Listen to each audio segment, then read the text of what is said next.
আজ তৈরি করে নেব রাধাবল্লভী। তার জন্য এখানে বিউলির ডালটাকে আগের দিন রাত্রেই ভালো করে ভিজিয়ে রেখেছিলাম। এবার এটাকে 3-4 বার ভালো করে জল দিয়ে কচলে প্রথমে ধুয়ে নিতে হবে। এই রাধাবল্লভী তৈরির জন্য বেসিক একটা মশলা দরকার, যেটা আমাদের খুব প্রয়োজন। তার জন্য এখানে 1 চামচ মৌরি, 1 চামচ জিরে আর বেশ কিছুটা গোলমরিচ নিয়ে নিয়েছি। এবার এগুলোকে শুকনো তাওয়ায় দিয়ে সুন্দর করে গরম করে এটাকে ভালো করে একটু ভাজা ভাজা করে নিতে হবে, যতক্ষণ অবধি এটার থেকে খুব সুন্দর গন্ধ না বেরোচ্ছে। তারপর মিক্সার গ্রাইন্ডারের জারে দিয়ে এটাকে সুন্দর করে একটা গুঁড়ো করে নেব। এই মৌরি, জিরে আর গোলমরিচের গুঁড়োটা কিন্তু আমাদের রাধাবল্লভীর মেন উপকরণ, এটা সবেতেই লাগবে। এর সাথে আমরা সুন্দর করে একটা আলুর দম তৈরি করব, তাতেও এই মশলাটা লাগবে, তাই এই মশলাটা খুব ইম্পর্টেন্ট। এটাকে তৈরি করে পাশে রেখে দিলাম। এবার বিউলির ডালটা ভালো করে ধুয়ে মিক্সার গ্রাইন্ডারের জারে দিয়ে দিলাম কয়েকটা কাঁচা লঙ্কা আর 1 ইঞ্চির মতন আদা টুকরো করে নিয়েছি, সেটা অল্প একটু জল দিয়ে সুন্দর করে এটাকে ব্লেন্ড করে নিলাম। দেখুন মিক্সার গ্রাইন্ডারের জারে সুন্দর ব্লেন্ড হয়ে গেছে। এই বিউলির ডালটা খুব আঠালো ধরনের হয়, সহজে পড়তে চায় না, তাই আপনারা চাইলে এটাতে একটুখানি তেল ব্যবহার করতে পারেন। আমি করিনি, আমি স্প্যাচুলা দিয়ে আস্তে আস্তে এটাকে তুলে সম্পূর্ণটা নিয়ে নিয়েছি। তারপর 1 ফোঁটা জল দিয়ে মিক্সার গ্রাইন্ডারের জারটা ধুয়ে এর মধ্যে দিয়ে দিয়েছি। এবার চলুন আমি প্রথমে রাধাবল্লভী বানানোর জন্য ময়দার ডোটা রেডি করে নিই। এখানে বেশ কিছুটা ময়দা নিয়ে নিয়েছি, তার মধ্যে দিয়ে দিলাম এই যে রাধাবল্লভীর জন্য যে ডালটা বেটে নিলাম আদা আর কাঁচা লঙ্কা দিয়ে, সেটা আর মৌরি, জিরে আর গোলমরিচের যে ভাজা মশলাটা, সেটা, লবণ আর চিনি, আর দিয়ে দিলাম বেশ কিছুটা রিফাইন অয়েল। এবার খুব সুন্দর করে ওই ডাল বাটা মশলা সব কিছুর সাথে তেল দিয়ে ময়ন দিয়ে নিতে হবে এই ময়দাটাকে।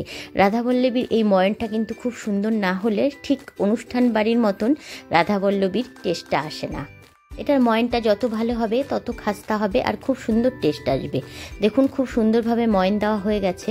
এবার আস্তে আস্তে বুঝে বুঝে জল দিয়ে এটাকে সুন্দর একটা ডো বানিয়ে নেব, যেরকম আমরা লুচি মাখি ঠিক সেরকমভাবে। নর্মাল টেম্পারেচারে থাকা জলই ব্যবহার করতে হবে, কোনো গরম জল টল ব্যবহার করবার কোনো দরকার নেই। একদম পারফেক্টভাবে অনুষ্ঠান বাড়ির মতন রাধাবল্লভী রেডি হবে আপনারা যদি এইভাবে রাধাবল্লভীর ডোটাকে সুন্দর করে রেডি করে নেন। এবার একটুখানি গায়ে তেল মেখে আমি এটাকে ঢাকা দিয়ে রেস্টে রেখে দেব প্রায় আধ ঘন্টার জন্য। আপনাদের রেসিপিটা কেমন লাগছে অবশ্যই কমেন্ট বক্সে জানাবেন। ভালো লাগলে অবশ্যই লাইক করে দেবেন। বন্ধুদের সাথে প্রচুর শেয়ার করবার অনুরোধ রইল। আমার ভিডিওটা যদি ভালো লেগে থাকে তবে আমার চ্যানেলের নতুন বন্ধু হয়ে থাকলে অবশ্যই চ্যানেলটিকে সাবস্ক্রাইব করে দেবেন আর বন্ধুদের সাথে শেয়ার করবেন। ফেসবুক থেকে দেখলে পেজটিকে অবশ্যই ফলো করে দেবেন। এবার কড়াইয়ে 2-3 চামচ মতন সর্ষের তেল দিয়ে দিলাম, তার মধ্যে কালো জিরে, শুকনো লঙ্কা ফোড়ন দিয়ে দিলাম আর দিয়ে দিলাম হিংটা সুন্দর গন্ধ বেরোলেই এর মধ্যে ওই যে ডালটা বেটে রেখেছি সেটা এর মধ্যে দিয়ে দেবো। তার আগে একটু লবণ দিয়ে নিলাম, কারণ লবণটা প্রথমেই দিয়ে নিলে ডাল বাটাটা দেওয়ার সময় একদম ছিটকাবে না তেল, তাই অবশ্যই লবণটাকে প্রথমেই দিয়ে নিলে ভালো হয়। এবার ডাল বাটাটাকে কেচে কুচে সম্পূর্ণ দিয়ে একটুখানি হলুদ গুঁড়ো দিয়ে দেবো পরিমাণ মতন, আর মৌরি, জিরে আর গোলমরিচের যে ভাজা গুঁড়ো মশলাটা করে রেখেছি সেটার থেকে প্রায় 1.5 চামচ মতন এর মধ্যে অ্যাড করে দেব। এবার সুন্দর করে মশলাগুলো একসাথে ডালের সাথে মিশিয়ে নেব বেশ কিছুক্ষণ ধরে। এটাকে বেশ কিছুক্ষণ নাড়তে হবে মিডিয়াম আছে, মিডিয়াম টু লো আছে, ভালো করে নাড়তে নাড়তে এটাকে শুকিয়ে নিতে হবে সুন্দর করে। তারপরে আপনাদের যদি মনে হয় পরে আবার একটু লবণ অ্যাড করবেন। প্রথমে যেহেতু তেলে লবণ অ্যাড করেছি তাই আমি আর এই মুহূর্তে লবণ অ্যাড করছি না। আমরা বিয়ে বাড়িতে, অনুষ্ঠান বাড়িতে প্রায় টেস্টি রাধাবল্লভী খেয়ে থাকি, কিন্তু বাড়িতে বানাতে চাইলে ঠিক সেরকম পারফেক্ট হয় না। আপনারা যদি একদম পারফেক্টভাবে রাধাবল্লভী বানাতে চান তবে এই টিপসগুলো ফলো করবেন, দেখবেন খুব সুন্দরভাবে রাধাবল্লভী রেডি হয়ে যাবে। এবার বেশ কিছুক্ষণ নেড়ে নেবার পর আমি আরও 1 চামচ ভাজা মশলা এর মধ্যে অ্যাড করে দিলাম। ভাজা মশলাটা যত সুন্দরভাবে আস্তে আস্তে অ্যাড করব তত ভাজা মশলার গন্ধটা, ফ্লেভারটা তত সুন্দরভাবে এর মধ্যে থাকবে।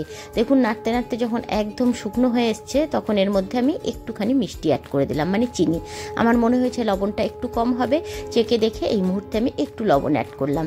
এবার আরও মিনিট 2-3 এটাকে নেড়ে নেব সুন্দর করে, আর একটু শুকিয়ে নিতে হবে। যখন শুকিয়ে যায়, এটা বিউলির ডাল তাই নাড়ায় খুব কষ্ট হয়ে যায়, গ্যাসের আঁচটা একদম কমিয়ে দিয়ে খুব আস্তে আস্তে নাড়তে হবে। দেখবেন সাবধানে নাড়তে হবে। কড়াইটা প্রায় উল্টেই যাচ্ছিল কারণ আমি এক হাতে ধরে নেই, তাই কড়াইটাকে অবশ্যই ধরে নিয়ে আস্তে আস্তে নাড়বেন।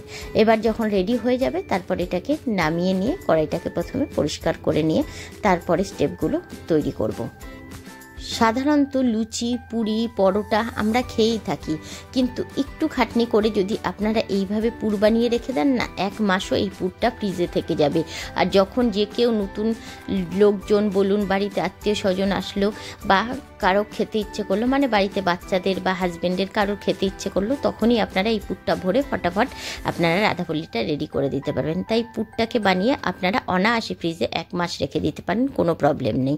এবার ময়দাটাকে সুন্দর করে আরও বেশ কিছুক্ষণ মেখে নিয়ে ছোট ছোট করে লেচি কেটে নেব এর মধ্যে থেকে। লেচিটা আপনারা আপনাদের পছন্দ মতন ছোট বা বড় করে নিতে পারেন, কিন্তু সাইজটা বানাবার সময় মাথায় রাখবেন কড়াই তেল দিয়ে যেন যখন পুরিগুলো ভাজবেন সেগুলো যেন একদম ডুবে যায়, মানে কড়াইয়ের মধ্যে সেটও হয়ে যায় আর একদম সুন্দর তেলে ডুবে তারপর ভাজা হয়, তাহলেই কিন্তু আপনাদের পুরো রাধাবল্লভীটা সুন্দর ফুলকো হয়ে ফুলে উঠবে। যদি আপনারা খুব বড় বড় সাইজের কাটেন আর ওদিকে কড়াইয়ের মানে আয়তন ছোট হয় আর তেল কম থাকে, তাহলে কিন্তু রাধাবল্লভীগুলো ফুলবে না।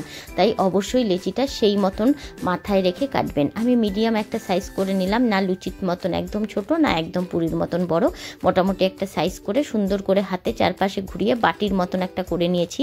এবার ভিতরে পুরটাকে ভরে দেব। পুরটা আপনারা যেরকম খুশি ভরতে পারেন, একটু বেশিও নিতে পারেন বা একদম কম নেবার দরকার নেই, তাহলে কিন্তু টেস্টটা পুরো আসে না।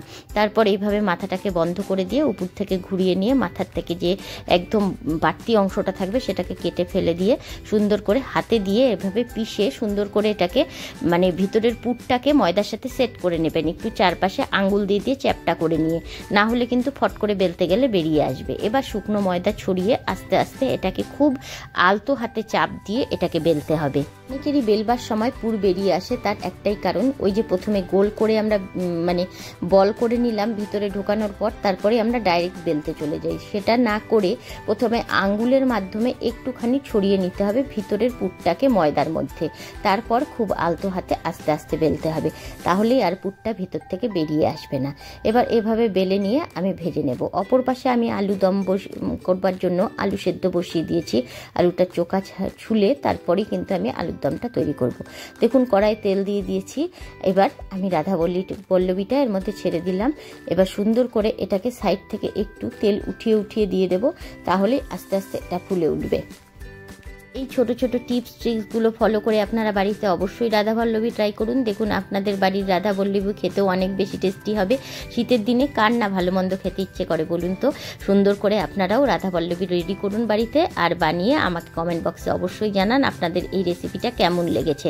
অবশ্যই ভালো লাগবে, আর অবশ্যই আপনারা খুব সুন্দরভাবে রাধাবল্লভী রেডি করতে পারবেন, বাড়িতে সবাইকে খাইয়ে মন খুশি করতে পারবেন। আর অবশ্যই ভালো লাগলে আমার চ্যানেলে লাইক করে দেবেন, বন্ধুদের সাথে প্রচুর প্রচুর শেয়ার করবার অনুরোধ রইল। এভাবে আমি সবগুলো রাধাবল্লভী বানিয়ে নিলাম, তার সাথেই আলুর দম রেডি করে নেব। সেই জন্য কিন্তু আমি আলুগুলোকেও পাশে একদম সেদ্ধ করে ছুলে রেডি করে নিয়েছি। এই আলুর দমটাও ভীষণ টেস্টি হয় এই রাধাবল্লভীর সাথে খেতে। আপনারা ঠিক এইভাবে আমি যেভাবে আলুর দম বানাচ্ছি সেইভাবে একবার আলুর দম বানিয়ে দেখবেন। এই আলুর দম বানানোটাও ভীষণ সহজ, ভীষণ সিম্পল, কিন্তু অনেকেই আলুর দম বানাতে গিয়ে একদম নাকানি চোবানি খায় যে আলুর দমের টেস্ট আসে না। এভাবে একবার আলুর দম বানিয়ে দেখবেন, আলুর দমেরও ভীষণ সুন্দর টেস্ট আসবে। তার জন্য আলু সুন্দর করে ছুলে নিয়েছি, আর এখানে 4-5 কোয়া রসুন, 2টো পেঁয়াজ, 3-4টে কাঁচা লঙ্কা আমি একটু হামলদস্তায় দিয়ে সুন্দর করে ক্রাশ করে নিচ্ছি। তার মধ্যে একটু লবণ ফেলে দিলাম, কারণ লবণ ফেলে দিলেই দেখবেন উপর দিয়ে ছিটকে উঠবে না যখন হামলদস্তায় আমরা ক্রাশ করব। ব্যাস তার জন্য একটু লবণ দিয়ে সুন্দর করে এটাকে ক্রাশ করে নিচ্ছি। এর জন্য সাথে একটু টমেটো লাগবে, আর লাগছে 1/2 ইঞ্চির মতন আদা বাটা। ব্যাস খুব সুন্দর সিম্পল আলুর দম এবার রেডি করে নেব। এবার কড়াইয়ে বেশ কিছুটা সর্ষের তেল দিয়ে তেজপাতা, দারচিনি, ছোটো এলাচ ফোড়নে দিয়ে দিলাম, আর দিয়ে দিলাম একটু জিরে। এবার ওই পেঁয়াজ, রসুন আর কাঁচা লঙ্কা হামলদস্তায় যে ক্রাশ করেছি সেটা দিয়ে দিলাম। একটুখানি মিনিট 2-3 এটাকে ভালো করে হালকা করে ভেজে নিতে হবে। একদম পারফেক্ট আলুর দম তৈরি হবে রাধাবল্লভীর সাথে খাওয়ার জন্য। তাই আপনারা আশা রাখছি এইভাবে আলুর দমটা রাধাবল্লভীর সাথে রেডি করে সবাই একবার ট্রাই করে দেখবেন, ভীষণ ভালো লাগবে। দেখুন হালকা ব্রাউন কালার চলে এসছে। এবার আমি যে আলুগুলো সেদ্ধ করে নিয়েছি সেই আলুগুলো 2 টুকরো করে নিয়েছিলাম, সেগুলো এর মধ্যে দিয়ে দিলাম একটা বড় সাইজের টমেটো টুকরো টুকরো করে নিয়েছি, সেটা এর মধ্যে অ্যাড করে দিলাম। হালকা হাতে বেশ কিছুক্ষণ এই আলুটাকে নেড়ে নেব, তাতে আলুটাও সুন্দর ভাজা হয়ে যাবে আর টমেটোটাও একদম নরম হয়ে আসবে। তারপর 1/2 ইঞ্চির মতন আদাকে আমি গ্রেটারে গ্রেট করে নিয়েছি, সেটা এর মধ্যে অ্যাড করে দিলাম। আবারও বেশ কিছুক্ষণ একটু নেড়ে চেড়ে নেব, যাতে আলুটাও সুন্দর ভাজা হয়ে যায় আর আদার কাঁচা গন্ধটাও একদম চলে যায় এর মধ্যে থেকে। এবার দিয়ে দিচ্ছি পরিমাণ মতন একটু লবণ, একটু হলুদ গুঁড়ো, আর দিয়ে দিচ্ছি ওই যে ভাজা মশলাটা রেডি করেছিলাম মৌরি, জিরে আর গোলমরিচ দিয়ে, মনে আছে তো? সেটাও এই আলুর দমে অ্যাড করতে হবে, অবশ্যই করতে হবে, না হলে কিন্তু এটা রাধাবল্লভীর সাথে খেতে একদমই টেস্টফুল হবে না।